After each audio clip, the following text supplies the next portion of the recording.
This is the IELTS listening test. You will hear a number of different recordings, and you will have to answer questions on what you hear. There will be time for you to read the instructions and questions, and you will have a chance to check your work. All the recordings will be played once only. The test is in 4 parts. At the end of the test, you will be given 10 minutes to transfer your answers to the answer sheet. Now turn to Part 1.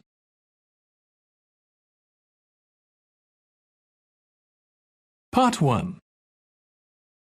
You will hear the director of a childcare centre talking to the parent of a new child. First, you have some time to look at questions 1 to 6.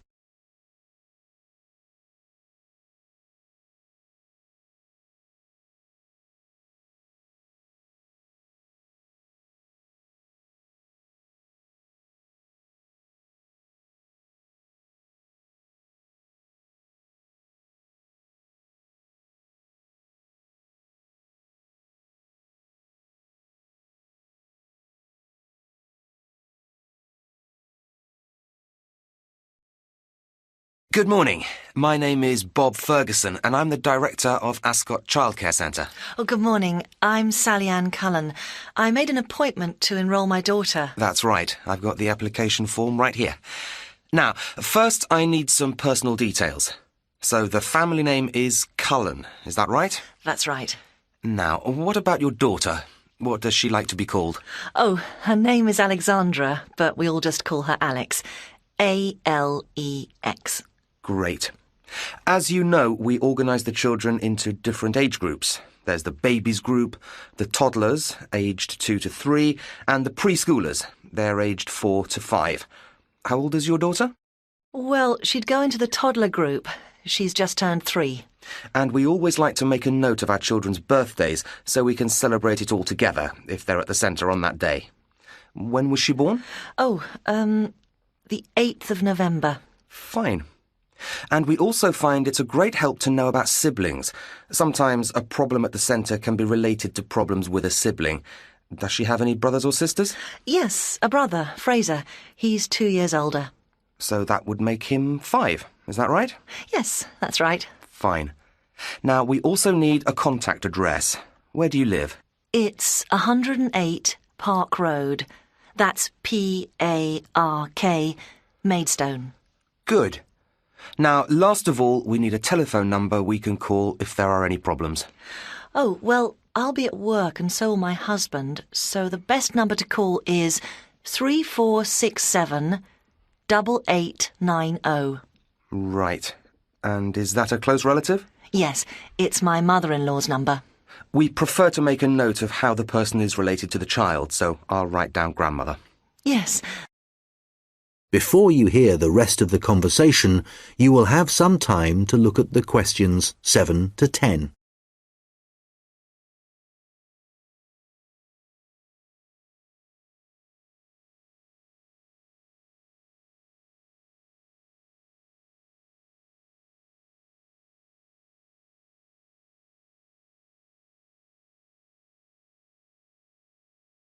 Now listen and answer questions 7 to 10. That does make more sense. Now, that's all of the personal details. We also like to try and get a picture of your child's personal development.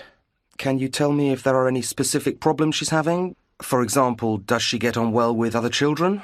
Is sleeping a problem? Oh, she gets on well with others, I think, but she does have trouble sleeping. We gave up her daytime nap a long time ago. That's good to know. I'll make a note of that. She can just have some quiet time while the others are resting if she likes. That should be fine. She enjoys drawing quietly. Right. Now, what about other skills? We occasionally take the children swimming, fully supervised, of course, and we only go in a paddling pool as we don't expect them to swim by themselves yet. Does your daughter need a lot of help getting changed? No, not at all. In fact, she's been able to get dressed in the mornings for over a year now, so no problems there. That must be a big help for you. Now, what about the childcare arrangements? Are there any specific days you require? Well, I work Monday to Wednesday, but my mother-in-law has agreed to look after her on Wednesdays. So does that mean that you'll just need Monday and Tuesday for now? That's right. And what about the pick-up time? We offer extended hours for parents who work a great distance away. I work until 3 o'clock, but it takes me about half an hour to drive home, so ideally I'd like to pick her up at 4 if that's okay. That will be fine. Now, is there any other information you'd like?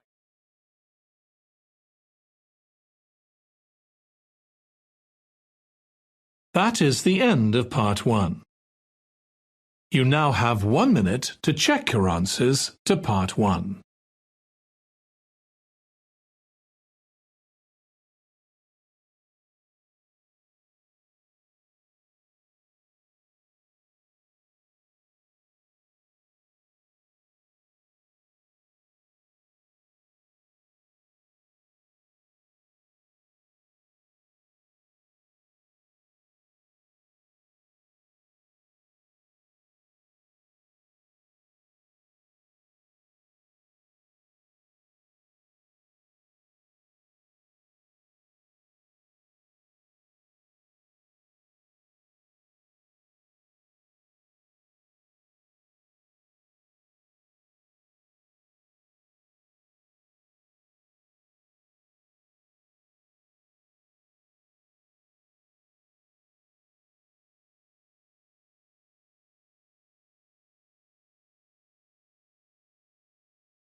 Part 2.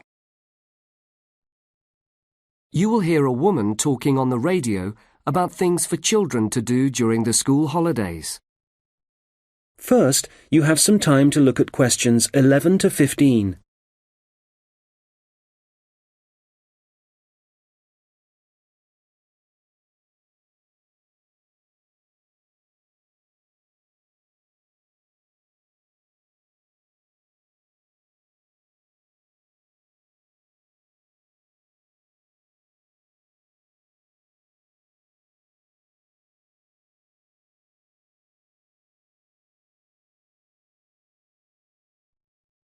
The school holidays are fast approaching, and I'm sure all of you parents out there are worried about how to occupy your children. Well, I have a few tips that may help keep your children entertained without spending large amounts of money. One of our biggest problems is that today's children often do not have the type of hobby that was familiar in the past, such as making their own toys. Instead, they rely on sophisticated video games to keep them amused. But children also like to feel needed, so why not give them jobs to do around the house? You may be surprised how much they will enjoy simple tasks such as washing your car. Another idea is to use this time to develop their cooking skills.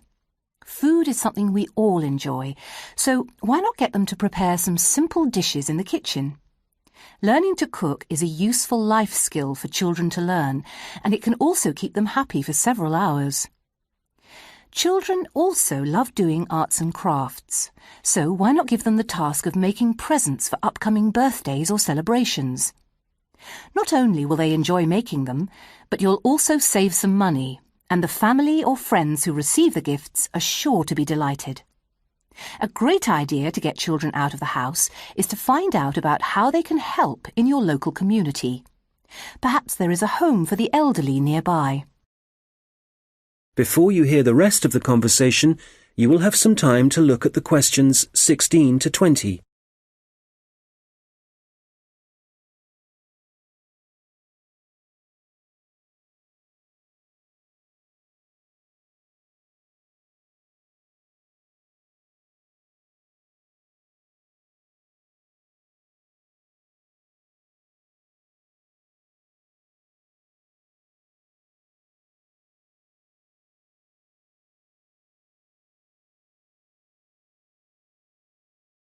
Now listen and answer questions 16 to 20.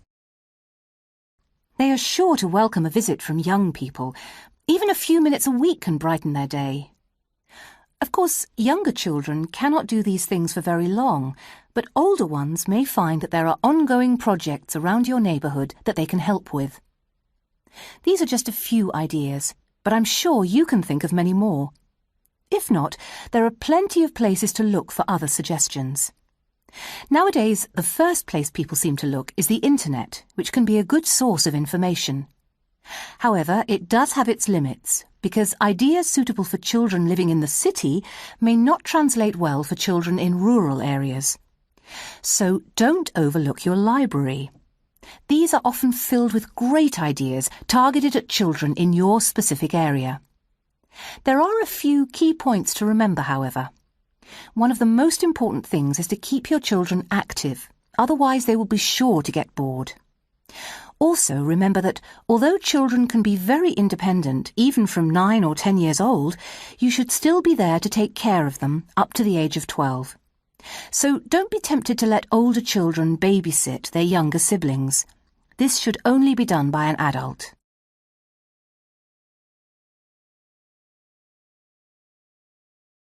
That is the end of part 2.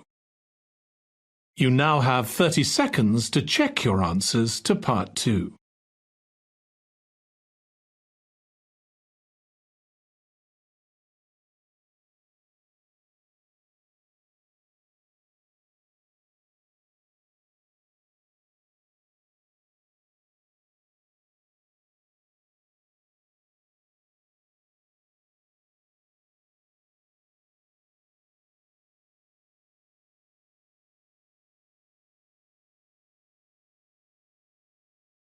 Part 3. You will hear 2 science lecturers discussing space exploration. First, you have some time to look at questions 21 to 25.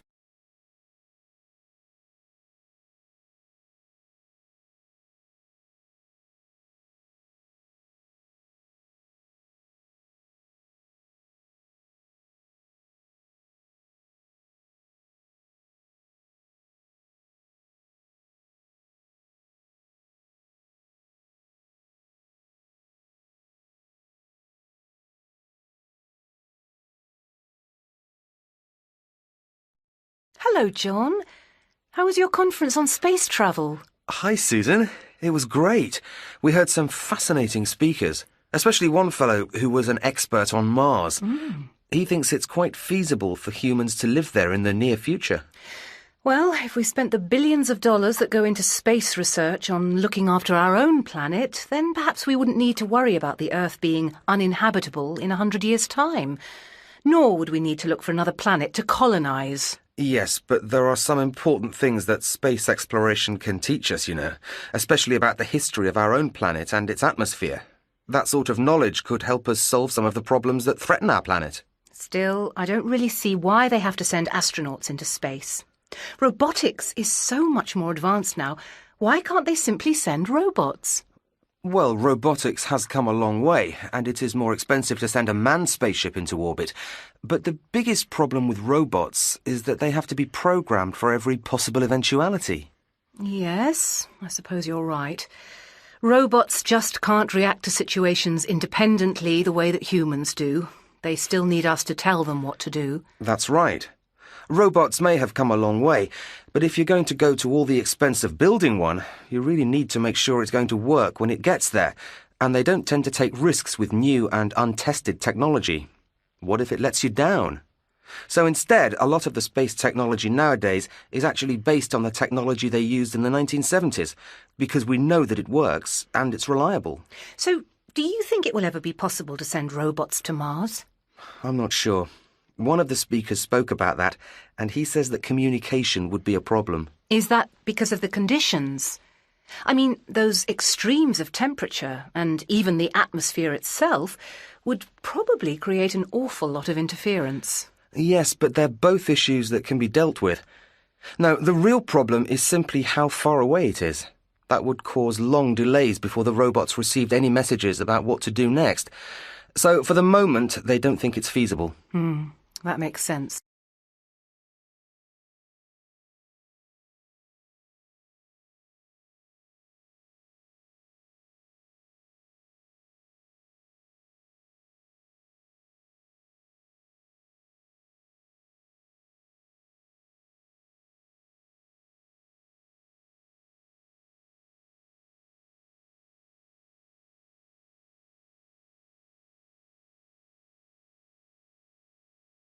Now listen and answer questions 26 to 30.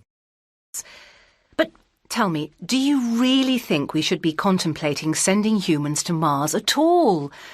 Don't you think we should wait until we do have the technology?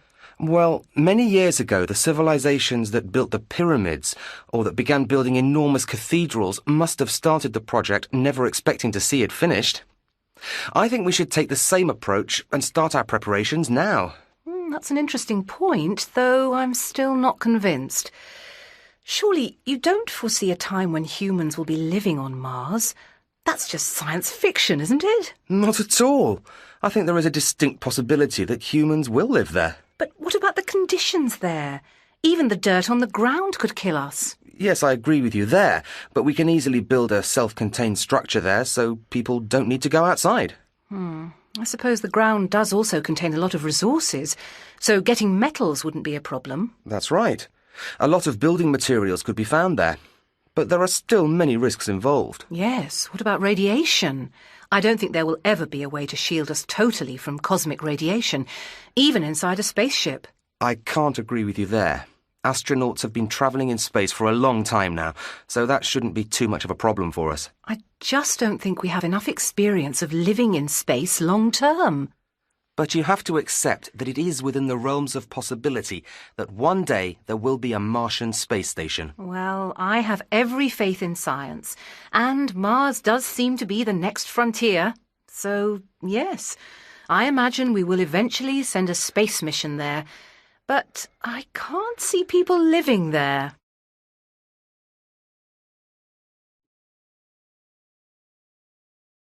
That is the end of part 3. You now have 30 seconds to check your answers to part 3.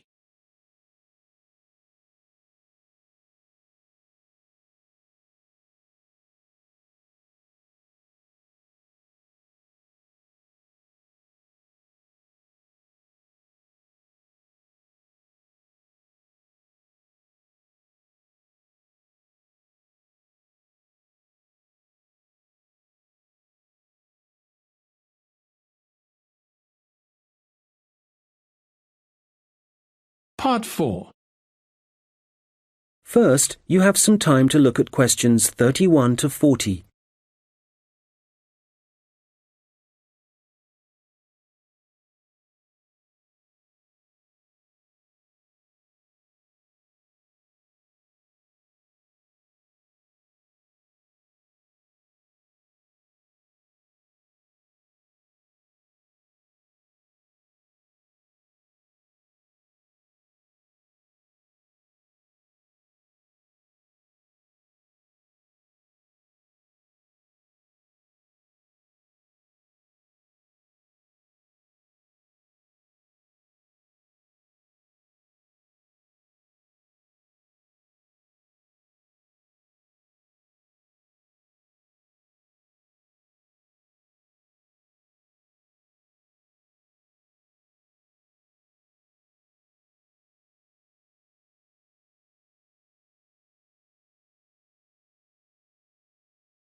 Welcome once again to Introduction to Dentistry, and in today's lecture we'll be looking at the history of dentistry through the ages.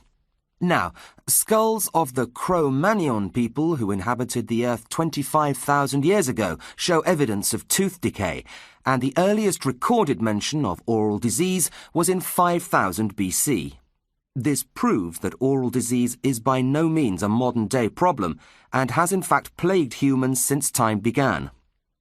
That particular reference appeared in a text written by the ancient people of Sumeria, which referred to tooth worms. There is also evidence that dental problems caused difficulties in other early civilizations, and people from those times actually developed treatments for them. For example, we have found historical evidence that the Chinese used acupuncture to treat the pain associated with tooth decay. There is even further evidence of the troubles caused by toothache in the Ebers Papyrus, which is a text written between 1700 and 1500 BC by the people of ancient Egypt. This papyrus contains references to diseases of the teeth, as well as prescriptions for medications they used at that time. While today we automatically prescribe antibiotics, the ancient Egyptians relied on more traditional remedies to help with tooth decay. Firstly, olive oil, which even today is known to have therapeutic qualities, and secondly, onions, which again are an age-old traditional medicine and are still recognized as a reliable source of natural antibiotics. A large proportion of early dentistry was practiced as a part of general medicine. However, by the 5th century BC, Herodotus, a Greek historian, made the following observation. In Egypt, medicine is practiced on a plan of separation. Each physician treats a single disorder and no more. Some undertake to cure diseases of the eye, others the head, and others again of the teeth. The Greeks were at the forefront of dentistry of that time, and it was a Greek physician who lived between 1300 and 1200 BC who chose to extract problem teeth long before anyone else. Arabs were also pioneers in the area of oral hygiene and used a small polishing stick as a toothbrush as early as 100 BC. So, what of Europe? Well, throughout the Middle Ages, dentistry was made available to the wealthier classes thanks to physicians who would visit individuals in their home, while dentistry for the poorer people took place in the marketplace. Italian sources from the 1400s mentioned the use of gold leaf as dental filling material, but it was a Frenchman, Pierre Fouchard, who is credited with being the father of modern dentistry to his book The Surgeon Dentist, a treatise on teeth, which describes basic oral anatomy, signs and symptoms of tooth decay.